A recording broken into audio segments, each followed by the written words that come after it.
Welcome back. I'm Melanie Traylor.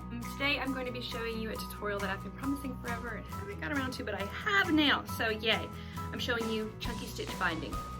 Here is the visual if you've never seen it before. I really love this binding. If I had time, I would do it to every single quilt.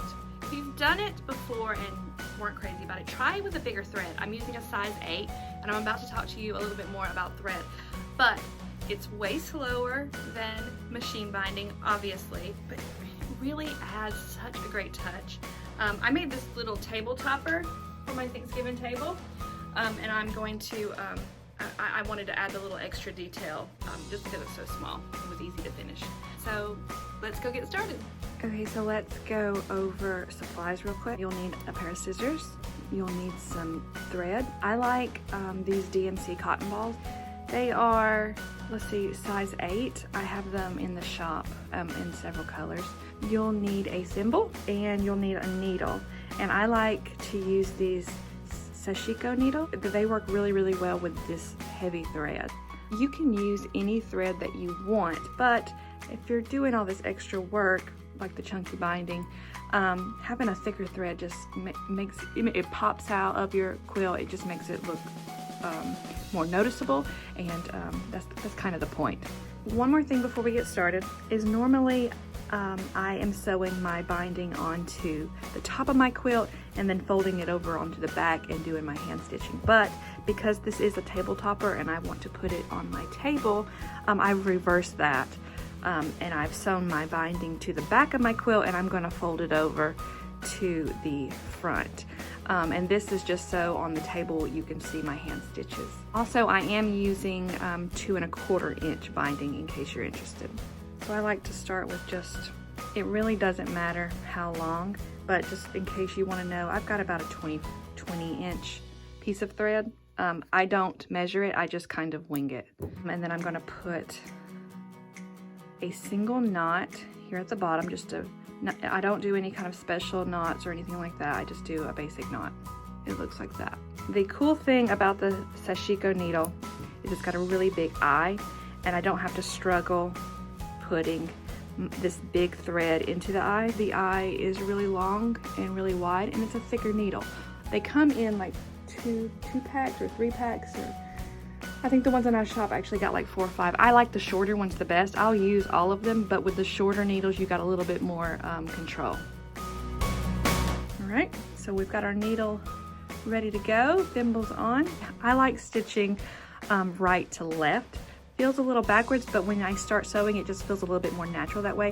If you want to do it the other way, that's fine too. There's no hard rules.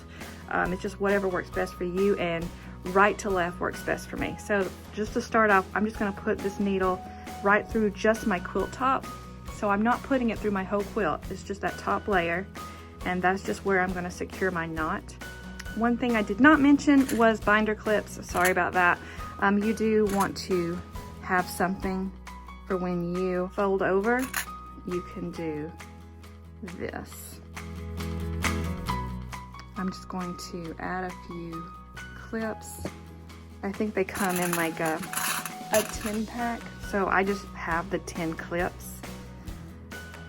You can use clothespins, but they have a tendency of falling off. So we also sell every one of these products, with the exception of the scissors, we sell in the shop.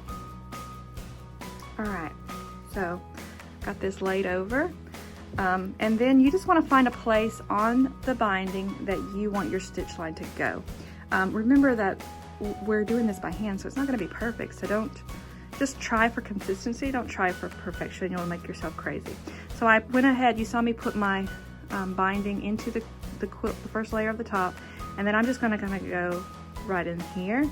And this is about where I want my stitches of binding to fall, is right there. So I'm going to try to keep them right there every time I do a stitch.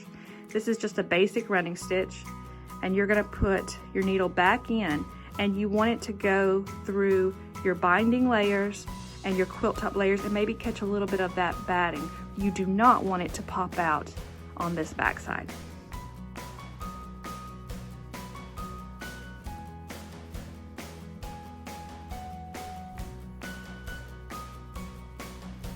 All right, so there's my first stitch. we're gonna keep going. You'll figure out how far you want these spaced. Again, there's no hard rules. And with this, when I'm hand quilting, I can do multiple stitches at a time, but with binding, I found that if I try to do more than one stitch, my stitches start getting a little wonky. So I do one stitch at a time.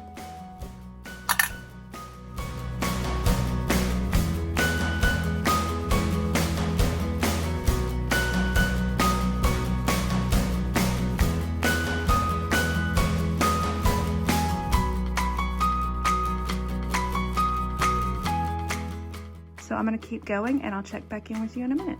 Just so you know my process, I take these binder clips off as I go, and then when I'm down to one, I just restart. I did want to show you this corner though. So for the corner, I press it down just like this, and then fold this over. And I want my two right there to match. And so for this, when I get it matching, I want to put my binder just like that. And then I'll move on to these, putting the clips. When I'm doing this on the go, which is usually the case, I just keep it just like this, and I'll put my needle into a stitch just like that, and then fold it up and carry on about my day, and then drag it back out when I'm ready. So my thread is getting a little low. I could probably go just a little further, but I don't want my thread to end on that corner. So what I'm gonna do is I'm going to make a knot. I'm gonna try to get my knot really close to that bottom, just like that. I'm gonna pull it tight just so I can make the knot as small as it can be. Then I'm gonna put the needle in where my next stitch would start. I'm going through both layers of binding and the top layer. I'm not going through the back. And then I'm just gonna pop it out right over here. So now I've got to pop that knot in. So I'm just going to, just like that. And it pops in pretty easily. Then I can just snip this thread, do this little scratchy number. So now that thread is in place. I'm gonna get some more thread.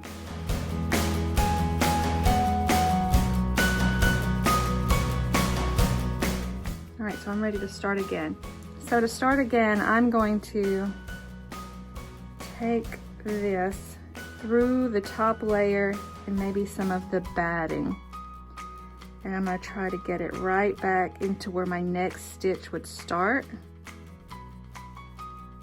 There we go.